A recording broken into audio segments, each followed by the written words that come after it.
we're here today to talk about your new book. How Basildon was built. So just a couple of questions. So what made you want to write a book about the early years of Basildon? And are there any experiences that you've had that have inspired you to write about this particular subject?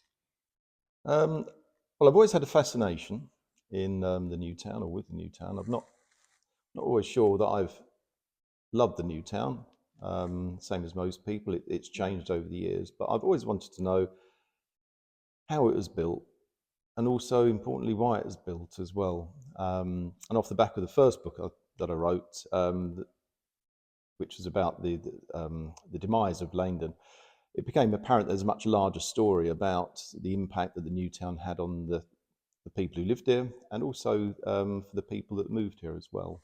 And I found that story fascinating, to be honest. And the more I researched, the more I found. So that's what really sort of drove me to wanting to write that. Okay.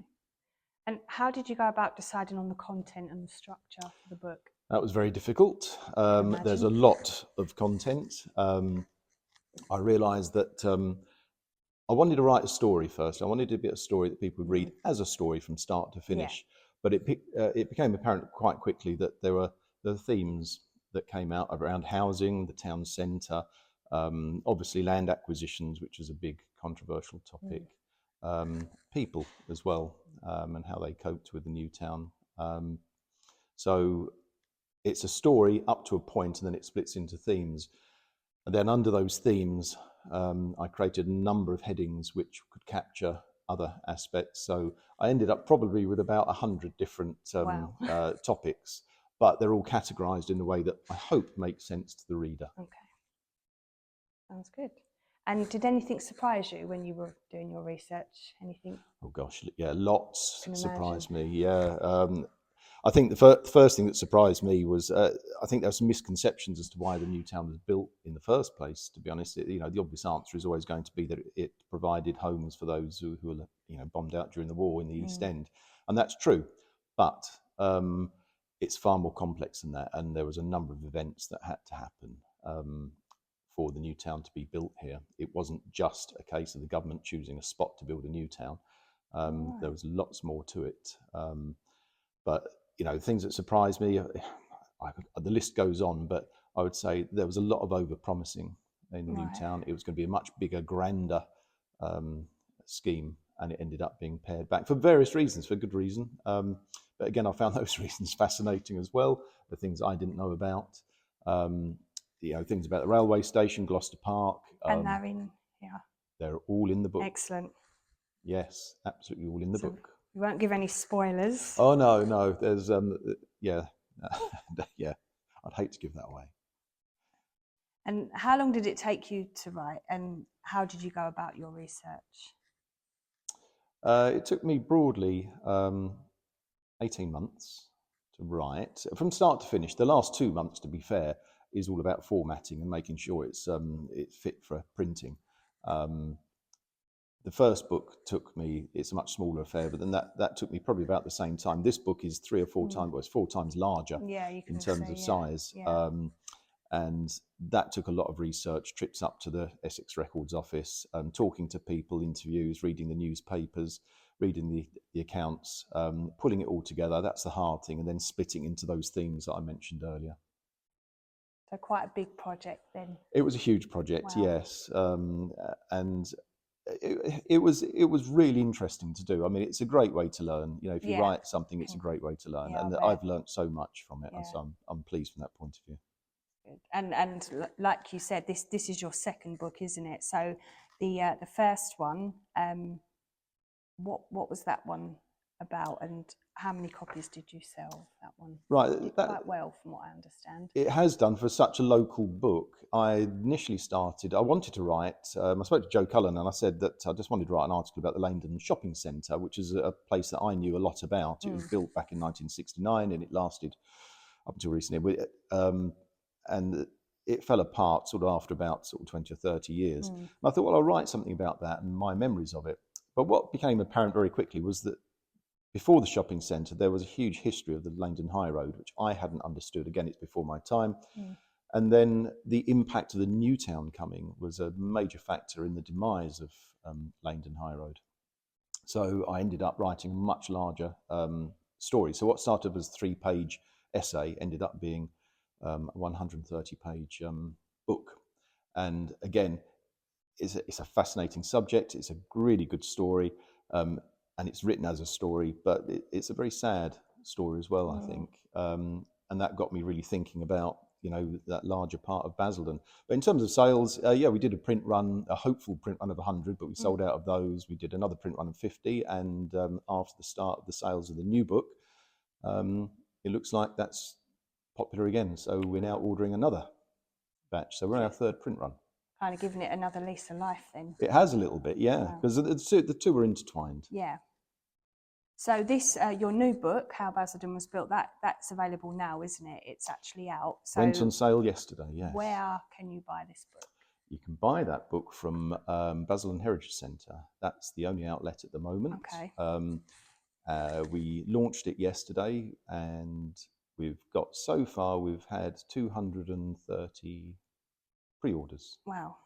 So it's selling far better than we thought. So we've had to put it in for another print run. Yeah, looking forward to see where it lands, really. Yeah, that sounds brilliant. And will it be available as a digital format? Is that something? At the moment, not, but Okay. I'm not suggesting that it won't ever be. Right. Certainly, you can create a digital format. There's some people from abroad who've asked for it, and we're looking to maybe do something around that. But the book kind of lends itself to being a printed book anyway, and that's the feedback we had. You know, for every book we sell, I'll donate a minimum of £4 per book to Basildon Heritage. Okay. Obviously, it's not a cheap book to produce in the first place, but you know, printing costs are fairly high. But we will make sure that you know, a good proportion of the profits go to Basildon Heritage for that. But also, it means with the printed version, we've got the ability to make a profit. When you go, you know, to an electronic version, the margins aren't quite so good. Yes, that's true, actually. Yeah. So, do you have any advice for any aspiring authors who are wanting to write or publish a book? I'm sure there must be lots out there. Yeah. To be honest, I had no intention of writing a book up until about 3 years ago. The fact that I've now written 2 means that probably anybody can do it. And I think my advice would be, if there's an interesting subject that you want to get your teeth into, just give it a go, because there are so many resources out there that can help you. And I think it can inspire people just by researching. And it's amazing what you find. And I'll be honest, on both books, what started off as a particular subject ended up in a completely different place. And I think that's the interesting part of it, that you don't know quite where it's going to end. So yeah, sounds like quite an adventure, actually. It is, and I really get excited when you look at something, because you don't know what you're going to find. It's just great when you can sort of collect all this information, look at it from a sort of helicopter sort of top down, and then see if it makes a story. And I think for a lot of people, it's a great way to learn. If you've got a memory like mine, which is not very good these days, committing it to paper is a great way to learn. Yeah, I can imagine it is, yeah. And seeing how excited you are about writing this, do you think you would write a follow-up? Do you think, or is it too early to? Yeah, it's probably still a bit sore at the moment. The last 2 months have been quite painful. Trying to get it to the printers. It's like a game of table tennis at the end to try and get it right, and it isn't easy formatting. Particularly when you've got so many pictures and maps, which I have, and I fully acknowledge that this book is full of the stuff, and that's great for the reader. But when it comes to formatting, it's quite difficult. So you have to come up with different techniques to work with that. So depending on I'm going to see what the feedback's like for this book. At the moment, it's very positive. And if I start to get some good positive feedback and people would like to see a follow-up, what the next step is. I always saw this as a trilogy, to be honest. The early years, then the years of sort of success that Basildon had, and then the decline, which we can all see from the town now. And there are good reasons for that. It's not all down to the local council, the corporation. And I think that's another element I'd like to understand. So I'm pretty sure that in the next couple of months, I'm probably going to get itchy and want to write the next chapter to this. Okay, well, that's promising. And just one last question. did you self-publish or did you go down the traditional publishing route? And what were your reasons for that decision? I went down the traditional publishing route where I went through an agent, a press agent. Right. Now, the first thing to say is I don't have an editor. I don't have, I'm an amateur writer, and that's, no bad thing. Again, that keeps the costs down. Otherwise, there'd be no money in it at all for anyone. So I went through a press agent and went to a standard printing house for it. I was going to self-publish, but going through an agent is quite useful because they can give you help in terms of the formatting. And I knew that I was going to struggle with that element. But it's something I've learned a lot more. And who's to say in the next book, I might be confident enough to do the self-publishing. But again, it's all about, margins, because it's not cheap to print or even publish on things like Amazon, if that's what you mean. So it's been quite a learning curve, I imagine. It's a huge learning curve, yeah. But again, that's the fun of it, isn't it? It's you learn something new, and I would never have seen these 2 books in my head, 3 or 4 years ago. So they're out. Excellent. Well, thank you so much for your time. Thanks for coming in. Thank you.